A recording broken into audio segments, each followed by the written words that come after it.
আছে কান আছে পরিষ্কার করে ধুয়ে ধাইয়ে সব কিছু রেডি করে দেব। তাও জানেন আমি যে বাসায় কাম করি সব সময় সারাদিন বলে লতা এটা কর, লতা এটা কর, লতা এটা করলি। বলেন তো আপনারাই কোন সারাদিন এটা কাম করা যায়? যাই হোক ছোটবেলায় মা কইছিল লেখাপড়া কর, লেখাপড়া কর, লেখাপড়া কর।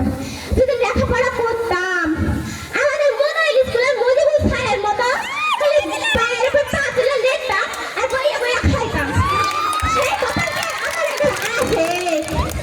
যাই হোক কি করবো, আর দুঃখের কথা। কিন্তু আমার যে এরকম অত্যাচার করে অন্য কোনো বেডি হলে একদমই থাকতো না, কোনটায় ভেঙে চলে যাইতো। আমি ওইসব বাপা পারি না।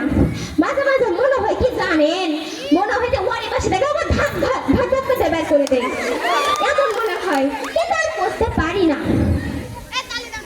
লতা, ও লতা, দাঁড়ান যাই কি করে আসে শুনি। কি হয়েছে?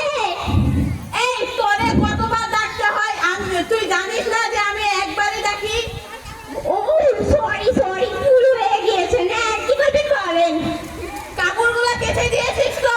হ্যাঁ কে গেছেন মানে কি কেচে কেচে একেবারে ছাদে দিয়ে নাড়া দিয়েছে। আর কিছু কথা হবে নাকি কর? না আর কিছু বলবো না, যা তুই এখন।